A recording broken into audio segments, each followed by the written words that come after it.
감사합니다. 네, 오늘 이 마태복음 7장 16절부터 20절까지 제목이 열매로 그 나무를 안다. 다시 말해서 좋은 나무가 되라, 이런 말씀이십니다.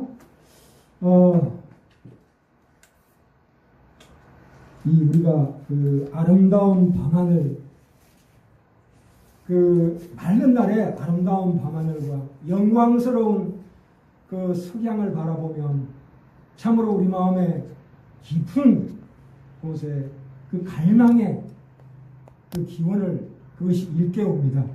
또한 깊은 바다속 또는 세렝게티 평원의 그 어린 누들, 사슴, 그것을 하이에나가 와서 잡아먹는 장면을 봤을 때,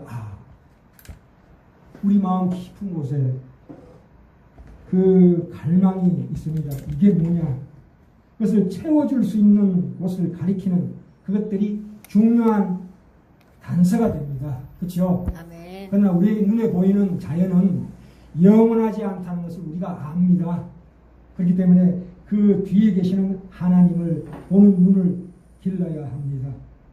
창조주 하나님은 우리에게 어떤 영민이나 어떤 감정이나 더 나아가서 사랑이나 공포나 두려움이나 할 것 없이 모든 것을 볼 수 있는 능력을 주셨습니다. 이거 참 이런 것들이 일견 낯설고 무섭고, 그러나 그게 근사한 이유는 그것을 통해서 우리 인생의 가장 위대한 발견을 하라고 하나님께서 이미 우리 몸을 그렇게 설계하셨기 때문입니다. 아멘. 네. 나의 진짜 소망이 무엇인가? 그것을 발견할 수 있는 자연의 계시를 통해서 우리에게 말씀하고 계시는 거예요. 하나님의 그 무한하신 지혜와 영원한 진리 앞에 오늘 이 시간 꼭 깃을 여미는 거룩한 시간 되기를 간절히 소원합니다. 아까 제가 말씀드린 그 모든 물음에 대한 대답은 성경에 자세하게 나와 있습니다. 앞으로 두고두고 우리가 공부해야 될 부분입니다. 오늘 마태복음 7장 16절부터 20절까지 말씀은 좋은 나무가 되라는 겁니다. 왜 좋은 나무가 못 됩니까? 우리는 죄인이기 때문입니다. 네. 죄인이라는 게 뭔가 오늘 한번 따져보겠습니다. 죄라는 게 과연 뭔가? 죄란 그 속에 결국 망할 수밖에 없는 것을 내포하고 있다고 말씀드렸습니다. 죄라는 것은. 그럼 우리는 죄인입니다. 이 죄인이란 말은 쉽게 무슨 얘기냐 하면 내가 나의 주인이 되는 것입니다. 그것이 성경에서 얘기하는 죄인입니다. 내가 내 인생의 주인이라 생각하는 것이 바로 내가 죄인이라는 증거예요. 아멘. 내가 나의 주인이다. 이것을 바로 우리가 뭐라고 얘기하면 자라고 합니다. 자. 죄인이라는 것은 내가 나의 주인이다 생각하는 겁니다. 그래서 결국은 어떻게 됩니까? 그 자존심에 의한 우월감이 솟아오릅니다. 내 마음 깊은 곳에서. 그렇죠? 자존심. 그리고 이게 우월감으로 나아갑니다. 이 우월감이라는 것은 참으로 좋습니다. 왜냐하면 세상의 법칙대로 살다 보면 내 잘난 맛에 사는 거지요. 그렇죠? 남한테 인정받는 게 얼마나 행복합니까? 인간의 그 이상 행복을 논할 수가 없죠. 남들이 나를 인정받아서 참으로 내가 행복하게 살면 되는데, 이제 문제는 거기서부터 발생이 되기 시작합니다. 이런 얘기가 나옵니다. 사촌이 논사면 어떻습니까? 배가 아프죠. 이게 자존심이 우월감으로 가고, 우월감이 결국은 뭘로 갑니까? 시기와 질투로 가는 겁니다. 신문지상에 누가 10억을 사기 해먹었다를 봤을 때 무슨 생각이 듭니까? 저 나쁜 놈. 그러나 그 마음 깊은 곳에 어떤 생각이 듭니까? 내가 해먹기 전에 저놈이 먼저 해먹었구나. 그런 생각이 들죠? 그게 죄인이라는 거예요. 속성이 그렇다 이 얘기입니다. 우리는 이미 아담의 범죄로 말미암아 죄인된 상태에 있었는데 다행하게도 하나님에게서 구원을 받았습니다.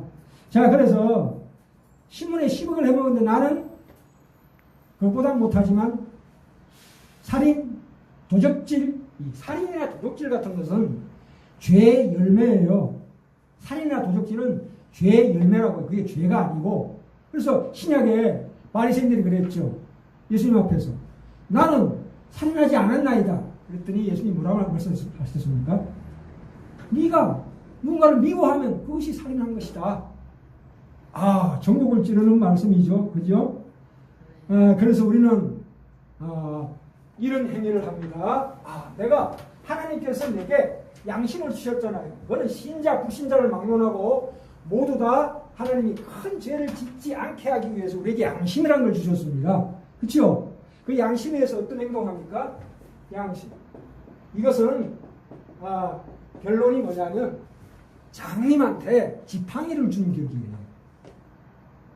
그래도 장님이 길 비틀비틀 가게 만들기 위해서 하나님께서 특별히 불신자나 신자나 막론하고 양심을 주셨다는 것은 양심은 바로 장님에게 지팡이에 해당하는 것이죠. 그 정도로 우리가 생각하시면 될 것 같아요. 자, 이 양심에 의해서 뭐합니까? 기독교인은 기도를 합니다. 그죠? 그다음에 불교인은 불공을 드립니다. 선하게 살아야 되겠다. 그래서 뭐합니까? 선행을 베풀죠. 말하자면 봉사. 그 다음에 선행.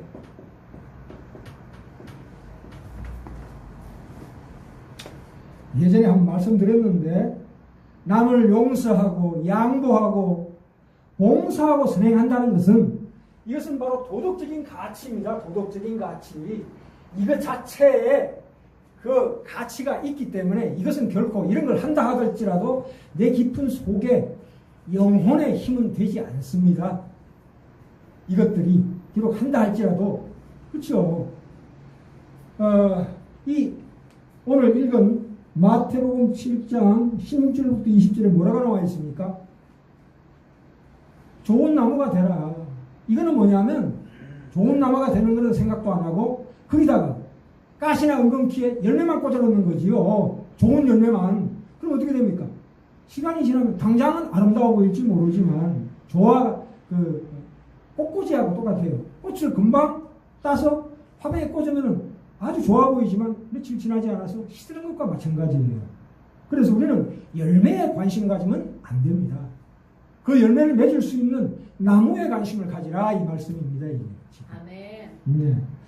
이 존재의 변화 없이 이런 열매를 꽂는 그 종교적인 열심은 생명이 짧습니다. 그래서 결국은 우리로 하여금 도덕군자를 만드는 것밖에 안 돼요.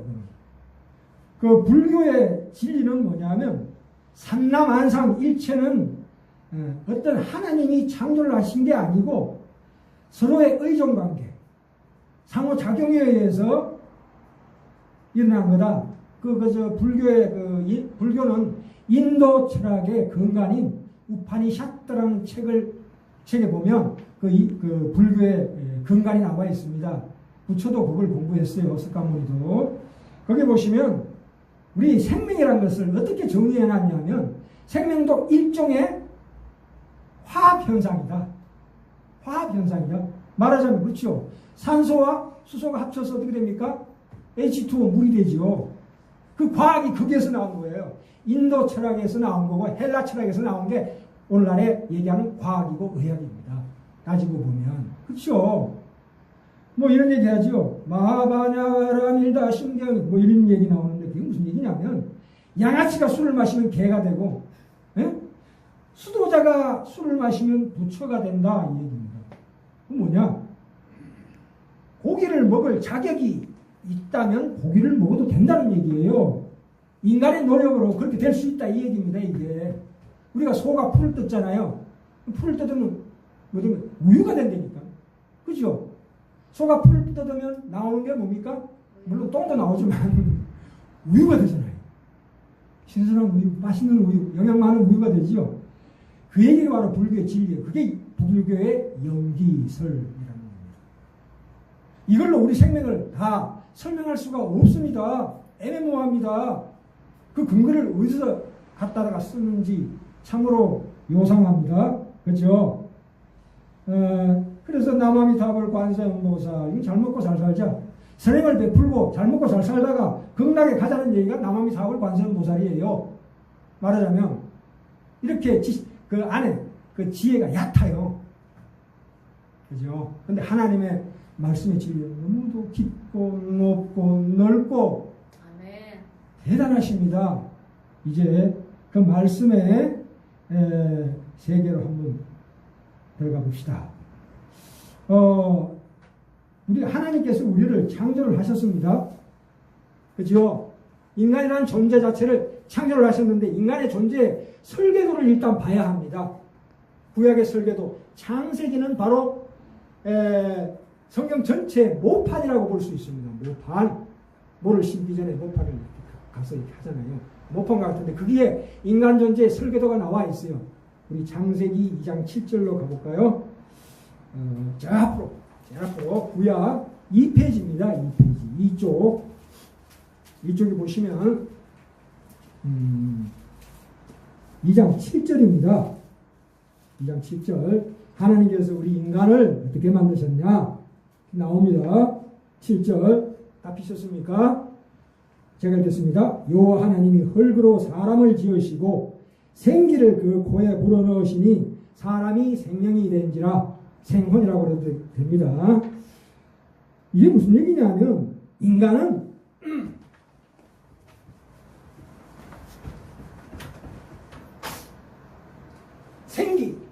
생기라는 건 영입니다. 영. 그리고 흙으로 지었다고 그랬죠. 흙. 그죠? 그러니까 생기 흙인데 흙을 말하자면 우리 육신을 얘기합니다. 이 두 가지가 우리 인간의 구성 요소입니다. 그런데 이 영이란 것은 뭐냐면 하나님께서 우리를 영으로 창조하셨습니다. 그죠?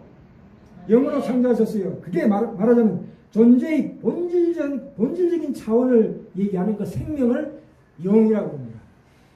존재의 기능이 아니고 존재의 본질적 차원, 본질이 생명이 바로 영이다. 이렇게 말씀에 나와 있습니다.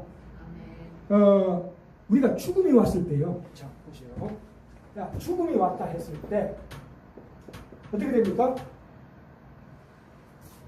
육은 어디로 갑니까?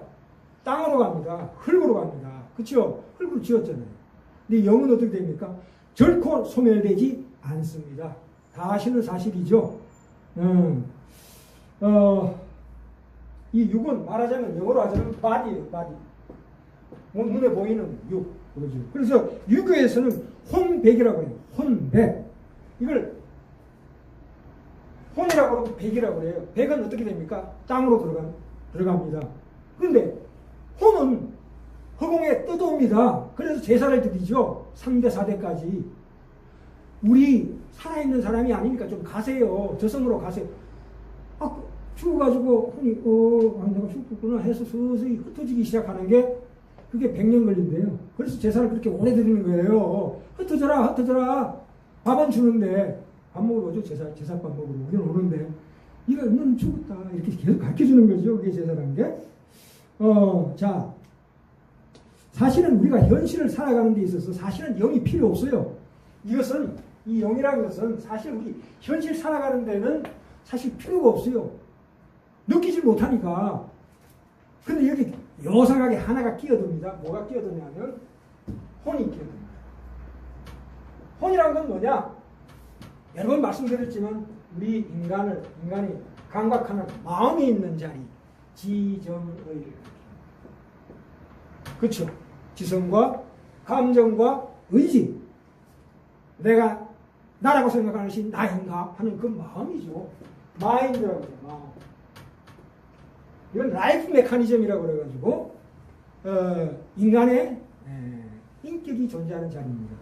물론 더 나아가시면 나중에 우리의 인격은 혼만의 인격이 아니고 믿는 신자들은 혼과 영의 결합체입니다. 이렇게 나아가게 돼요.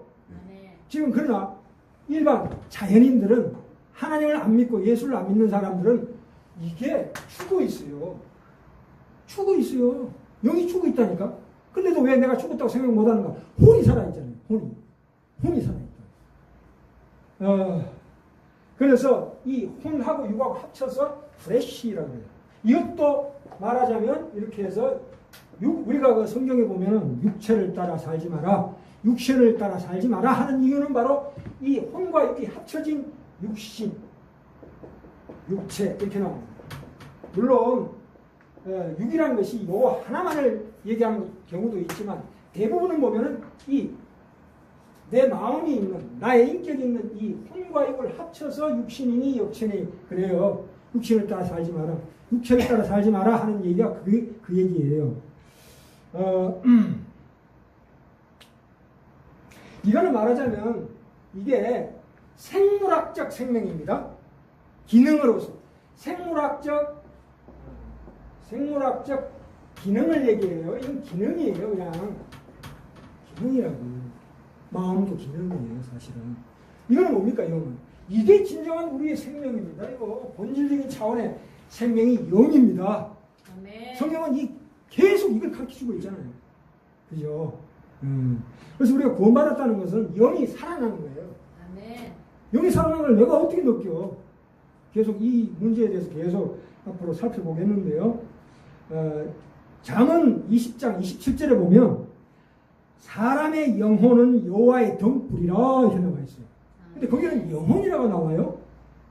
근데 영혼이란 말은 그 문자대로 보시면 안 돼요. 거기에서 얘기하는 영혼, 그랬을 때 이 영혼을 얘기하는 게 아니고 말하자면 영을 얘기합니다. 영. 이거를 얘기하는 거예요. 그거는 수사학적인 표현이에요. 우리가 통상 관습적으로 영혼이라고 그러잖아요. 영을 가지고 영혼이라고 그렇게 부르니까 잠언 20장 27절에는 그냥 사람의 영혼은 여호와의 등불이라 하는데 이 영혼이라는 것은 말하자면 영을 얘기하는 겁니다. 그럼 여기 뭐라고 나와 있습니까? 하나님의 등불이라. 이 영은 하나님의 등불이래요. 와. 그러면 이 나의 영이라는 건 뭐냐? 우리가 그 전구 있죠. 전구는 반드시 전선을 연결해야 불이 켜지는 법입니다. 그렇죠? 등도 마찬가지예요. 호롱불 밑으로 기름이 올라와야 이 호롱불이 켜지는 거예요. 그러면 우리의 영이라는 건 빈 껍데기라고 보시면 돼요. 이거 꼭 맞는 얘기는 아닙니다. 잘 이해하시라고 그렇게 예를 드는 겁니다. 꼭 그런 건 아니에요. 그 비밀을 우리가 알 수가 없는 거예요. 자, 하나님과 내가 딱 관계가 이어지면 어떻게 됩니까? 등불이 켜지는 것처럼, 그렇죠? 영의 등불이 켜진다 이 말입니다. 전등이 켜지듯이, 등불이 켜지듯이 환해진다는 얘기예요. 물론 처음에는 빛이 아주 약하죠. 이사야서에 나오죠. 꺼져가는 등불. 꺼져가는 등불이라도 등불은 등불이에요. 죄가 꺼져가는 등불이거든. 불이 있긴 있는데 영이 살아나긴 살아나는데 반딧불처럼 하는 거예요. 근데 결코 하나님은 그것을 꺼뜨리지 않으신다. 그것을 더 키워주신다. 우리에 대한 약속이죠. 하나님의 영원한 약속이죠. 우리가 자연계를 한번 봅시다. 태양 같은 경우에는 스스로 빛을 발합니다. 핵융합에 의해서 수천만 년을 탑니다. 근데 왜 안 꺼지냐? 그런 건 과학이지만 거기까지 할 시간은 없습니다만 저도 잘 모릅니다. 해는 스스로 빛을 발합니다. 그래서 이 성경에 보면은 태양, 해를 예수님의 비견되고 있습니다. 예수님은 스스로 발광하는 발광체입니다. 하나님이시니까. 근데 그 반대로 캄캄한 밤이 되면 어떻게 됩니까? 별과 달이 빛나지요. 그것은 뭐냐? 달이 스스로 빛나는 게 아니고 별이 스스로 빛나는 게 아니고 결국은 해의 빛을 받아서 반사하는 거지. 그죠? 그래서 오늘날 교회를 달에 비유합니다. 여자로 비유하고 예수 그리스도의 신부로 비유합니다. 그죠? 그래서 이 성경에 나오는 상징들이 이렇게 풀리기 시작합니다. 우리 자연계를 통해서 우리에게 이렇게 계시를 주시는 거지요. 인간이 영이 죽었다는 것은 불 꺼진 등이요 전등이다. 그러면서도 죽었다는 것을 모르는 것은 이 혼에 있기 때문에 나는 살아있다고 생각하는 겁니다. 결국은. 그래서 이 영, 혼, 육 3등분으로 생각하시면 안 돼요. 우리가 이해를 돕기 위해서 이렇게 말씀드렸을 뿐입니다. 이 기능적인 면을, 기능적인 면을 구분해서 설명드리기 위해서 이렇게 얘기하는 겁니다.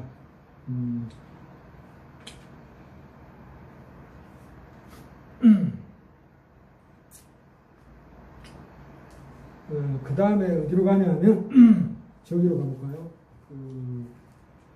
아까 마태복음 7장 16절부터 20절까지 읽었는데 좋은 나무가 되라는 게 도대체 무슨 뜻인가가 요한복음 15장에 나와 있습니다. 요한복음 15장으로 갈까요? 173쪽입니다. 173쪽. 네, 제가 저기 책까지 꽂아놨습니다. 요한복음 15장 전체가 바로 좋은 나무가 되라. 아까 7장 16절부터 20절까지 읽은 이가 좋은 나무가 되라는 그 뜻을 여기다 설명해 놨습니다. 하나님께서. 자, 제가 읽을게요. 15장 1절 다 피셨습니까? 내가 참 포도나무요. 예수님이. 내 아버지는 그 농부라. 아하. 우리 존재는 어떻게 됩니까? 하나님께서 예수 그리스도를 참 포도나무로 이 땅에 심으시는 농부다. 우리는 뭐냐? 거기에 접붙인 가지다. 이 얘기입니다. 그죠? 접붙이는 겁니다. 이게 생명을. 그래서 아까 얘기한 그 열매들 있죠. 봉사하고 선행하고 양보하고 용서하는 모든 열매가 저절로 맺히는 겁니다. 아멘. 그래서 포도나무에 붙어 있기만 하면 그 원인이, 그게 원인이 되어서 필연적으로 나타나는 결과예요. 아멘. 내가 쥐어짜서 뭔가 만들어내는 것이 아니고 자동입니다. 자동. 그래서 근데 우리가 문제는 뭐냐면 접붙이는 그 과정 중에서 우리가 계명을 지켜야 된다. 물론 계명을 다 지킬 수는 없지만 지키려고 노력하는 노력이 있어야 된다 이거예요. 아멘. 제가 이 그 구원의 3단계라고 이렇게 큰 제목을 지었는데요. 요거에 대해서 한번 설명하고 넘어가겠습니다.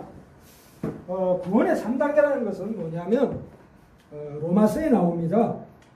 뭐 성경 전체 서신서에 다 그런 얘기가 다 나오는데 특별히 8장 30절에 또 미리 정하신 그들을 또한 부르시고, 자요, 부르신 그들을 어렵다 하시고, 어렵다 하신 그들을 영화롭게 하셨느니라. 이거예요. 영화롭게 하셨다. 시간과 공간을 초월해서 이미 하나님 확정하신 겁니다. 아멘. 우리가 자유의지를 가지고 결국은 글로 가게 되는데 왔다 갔다 비틀비틀 하는 거죠. 하나님 손바닥 안에 있다 이거예요. 아멘. 사단도 결국 따지고 보면 하나님의 종입니다. 종. 하나님 부리는 종이에요. 아멘. 지가 기껏 해봐야 하나님 손바닥 아니에요. 아멘. 그러다가 나중에 어떻게 됩니까? 폐기 처분하는 종이지. 아멘. 영광받는 종이 아니고. 아멘. 네. 자, 부르신, 이게 우리 기독교 교리에서는 칭의라고. 의로우심을 받았다. 그래서 의롭다 하심을 받았다는 거지요. 그래서 이 성화, 그 다음 단계가 성화고 영화인데, 성화와 영화는 사실 구분하기가 좀 애매합니다. 아까도 말씀드렸지만 영혼육 세 개로 나눈 게 기능적인 면으로 이해를 돕기 위해서 쉽게 얘기하기 위해서 그렇게 세 가지를 잘랐지만 이것도 사실은 세 가지를 짜기가 조금 애매합니다만은 이 성화와 영화는 같이 가는 거예요. 그래서 우리가 가장 중요한 게 이 칭의죠. 부르신 거, 부르시는 거. 부르신다는 건 뭐냐면 살려놓고 부르는 거지. 하나님께서 언제인지 모르지만 살려놓고 우리를 부르시는 거예요. 그래서 우리가 반응하잖아요. 응답하잖아요. 저는 예수를 믿습니다. 내가 예수를 믿는다고 고백하는 것은 이미 그 전에 하나님께서 나를 살려놓으시고 난 다음에 묻는 거예요. 그 반응을. 그래서 처음에는 전적인 동의를 못하죠. 하나님이 나를 원하셨다는 것에 대해서. 그러나 애매모호하지만 뭔가 좀 다르다. 하나님 살아계신 것 같다 해서 내부로 억지로 예수를 구주로 시인하게 되는 거예요. 그게 칭의예요. 나를 의롭다 하셨다. 그러나 의롭다만 했다 뿐이지. 거룩한 예수 그리스도의 보혈의 피로 흰 세마포 옷을 입혀 주셨지만 그것은 말하자면 의인으로 칭해준 거지. 현주소는 뭐예요? 죄인입니다. 아까 죄를 계속 설명드렸는데, 그죠? 그렇기 때문에 우리가 이 십자가로 구원받았다. 그 다음에 예수 그리스도의 부활하심으로 말미암아 우리가 교회를 통해서 예수 그리스도와 한 몸으로 묶여주셨다. 그래서 결국 이 구원이라는 것이 이루어질 수 없게 하나님께서 예수와 우리를 딱 묶어주신 거죠. 그래서 성화 영화까지 가는 겁니다. 가기 싫어도 가는 거예요. 이제 죽었다 콕소리 하셔야 됩니다. 하나님의 구원받았다는 것은 끝장난 인생입니다. 영화롭게 됩니다. 승리하게 됩니다. 물론 그 승리라는 게 좀 그거 얘기에 대해서는 앞으로 성화에 대해서 그 깊은 얘기를 말씀드리겠습니다만, 다시 말해서 이게 다시 한번 설명드리자면, 내가 구원을 받았고 지금 받고 있고 앞으로 받을 것이다 이 얘기입니다. 이 3시제. 그래서 구원의 3단계라니까 너무 유치하게 제목을 지었는데, 구원의 3시제라고 지으면 무슨 소리인지 잘 모르니까 3단계라고 좀 유치하게 지었습니다. 이해해 주십시오. 예. 무슨 말씀드리다가 이 얘기를 나왔냐. 이 15장에, 자, 그러면 결론으로 넘어갑니다. 너무 길게 했기 때문에. 신자란 무엇인가? 예수를 믿는다는 것이 과연 무엇인가? 그래서 죽었던 영혼이, 다시 말해서 죽었던 영이 다시 소생한 자를 가리킵니다. 그게 전부예요. 그 이상 아무것도 없어요. 내 속에 있는 영이 살아났다는 것밖에 아무 표가 안 나요. 제가 그 작년 9월달인가? 그때 무씨를 심어봤습니다. 무씨란 게 아시다시피 깨알만 해요. 그것도 많이 심는 게 아니고 세알. 세알을 여기다 놓고 땅을 손가락으로 딱딱 해가지고 속 집어넣고 싹 덮어요. 그런데 씨를 심은 곳이나 안 심은 곳이나 표가 전혀 안 나요. 우리가 세상 살아가면은 믿는 자나 믿지 않는 자나 표가 안 나요. 그게 당연한 거예요. 왜냐하면 씨앗이기 때문에. 그죠? 내가 믿는다라고 얘기하면 짠 하고 내가 확 이렇게 열매가 맺힌, 그렇게 상상하시면 안 됩니다. 하나님 우리는 시간 속에서 역사하십니다. 그래서 결국은 그 씨앗이 새순이 돋고 싹이 나고 줄기가 나고 잎이 나고 꽃이 피고 열매가 맺히는 거 아니에요. 그죠? 그 나무가 어떤 나무입니까? 아까 요한복음 15장에 보셨듯이 우리는 예수 그리스도 참포도나무에 접붙인 가지예요. 열매가 맺힐 수밖에 없습니다. 그 열매는 하나님이 맛있게 드십니다. 그게 우리 구약의 7대 절기로에서 나타납니다. 그 장막절, 그 유월절, 그리고 무교절, 그리고 오순절, 나팔절, 속죄일, 이렇게 해서 장막절, 이 구약의 7대 절기를 통해서 예수 그리스도가 어떤 분인가, 우리에게 구원을 허락하신 예수 그리스도의 그 존재 설계도가 7대 절기를 통해서 적나라하게 나와 있지 않습니까? 또한 아브라함이 제단을 만들었죠. 하나님 앞에 제단. 제단으로부터 성막의 구조로 보자면 동편문으로 들어가서 번제당과 묵둥에 싣고, 그래서 성소, 지성소까지 깊이 들어가는 그 우리의 구원의 과정이 거기도 적나라하게 나와 있지 않습니까? 그죠? 구약은 말하자면 설계도예요. 도면이에요. 이쪽은 신약은 실체. 그 실체는 누구십니까? 우리 주 예수 그리스도. 그래서 빌립보서 1장 6절에 너희 안에 착한 일을 시작하신 이가 그리스도의 예수의 날까지, 예수의 날까지라는 것은 예수님 다시 재림하실 때까지 이루실 줄 우리가 확신하노라. 자, 그래서 이 칭이라는 것은 중생이라고 그러죠. 다 거듭는다. 이거는 십자가로 순간적으로 하나님의 은혜 100%, 하나님의 선물 100%로 우리의 의지와 전혀 상관없이 순간적으로 나타나는 구원입니다. 이게 태어나지는 믿음이라고 저번에 말씀드렸죠. 그러나 이 성화라는 것은